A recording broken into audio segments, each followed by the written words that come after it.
Hello hi எல்லோருக்கும் வணக்கம். இன்றைக்கி நம்ம சேனலில் ஹீமோக்ளோபின் இன்க்ரீஸ் பண்ணக்கூடிய ஒரு மெடிசின் தான் எப்படி பண்ணுறதுன்னு பார்க்க போகிறோம்.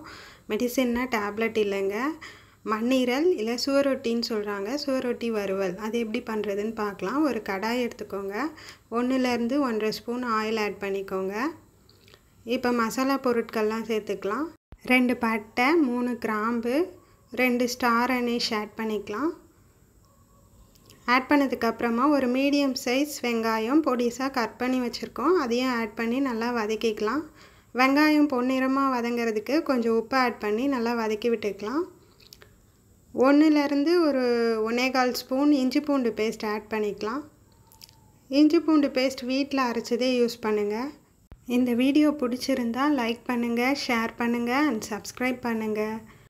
சுவரொட்டி வறுவலில் நிறைய ஹெல்த் பெனிஃபிட்ஸ் இருக்குது. அது மட்டும் இல்லை, ரொம்ப அனிமிக்காக இருக்கவங்க வீக்லி ஒன்ஸ் சுவரொட்டி எடுத்துக்கிறப்ப நம்ம பாடியில் ரெட் பிளட் செல்ஸோட கவுண்ட்டும் இன்க்ரீஸ் ஆகும்.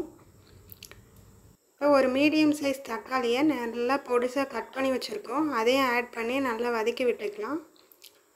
தக்காளி பேஸ்ட்டாக அரைச்சும் ஆட் பண்ணிக்கலாம், சீக்கிரமே வதங்கிடும். இப்போ மசாலா தூள்லாம் ஆட் பண்ணிக்கலாம். நான் சோம்புத்தூள், சீரகத்தூள், மிளகுத்தூள் எல்லாமே பொடிசாக அரைச்சி வச்சுருக்கேன். 1 ஸ்பூன் சோம்புத்தூள், 1 ஸ்பூன் சீரகத்தூள், 1 ஸ்பூன் மிளகுத்தூள் ஆட் பண்ணிக்கலாம். காரத்துக்கு மிளகுத்தூள் கொஞ்சம் கூட சேர்த்துருக்கோம், மிளகாய்த்தூள் கொஞ்சம் கம்மியாக சேர்த்துக்கலாம். 1/2 ஸ்பூன் மிளகாய்த்தூள் ஆட் பண்ணிக்கோங்க. இப்போ நல்லா வதக்கி விட்டுக்கலாம்.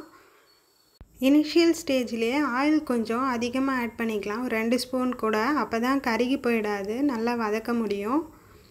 சுவரொட்டியை நான் முதல்லையே வேக வச்சு எடுத்து கட் பண்ணி வச்சுருக்கேன். சுவரொட்டியை வேக வைக்கிறப்ப கொஞ்சமாக தண்ணி ஆட் பண்ணி சுவரொட்டி மூழ்கிற அளவுக்கு கொஞ்சம் மஞ்சத்தூள் சேர்த்து நம்ம வேக வச்சு எடுத்துக்கலாம். வேக வச்சு கட் பண்ணி வச்சுருக்கேன், அதை அதோட ஆட் பண்ணிவிட்டு அந்த வேக வச்ச தண்ணியையும் வேஸ்ட் பண்ணாமல் அதுலேயும் ஸ்ட்ரென்த் இருக்கும், அதை இதிலேயே ஆட் பண்ணி நல்லா வதக்கி விட்டுக்கலாம். இது தேவையான அளவு உப்பு ஆட் பண்ணிக்கலாம், 1/2 ஸ்பூன் போதும். இப்போ வேக வச்ச தண்ணி அடிஷ்னலாக தண்ணி தேவைப்பட்டால் ஒரு 1/4 டம்ளர் தண்ணியும் ஆட் பண்ணி நல்லா வதக்கி விட்டுட்டு ஒரு தட்டு போட்டு மூடி வச்சிடலாம். ஒரு 5 மினிட்ஸ் வேகட்டும். மென்ஸ்ட்ரல் ப்ராப்ளம் இருக்கவங்க, உடம்பில் அயன் சத்தே இல்லாமல் இருக்கவங்க, நோய் எதிர்ப்பு சக்தி இல்லாமல் இருக்கவங்க எல்லாருமே வீக்லி ஒன்ஸ் எடுத்துக்கும் போது நல்ல இம்ப்ரூவ்மெண்ட் இருக்கும், உடம்பில் ரத்த ஓட்டமும் அதிகமாகும். ஃபைனலாக கொத்தமல்லி ஆட் பண்ணால் சுவரொட்டி வறுவல் ரெடி.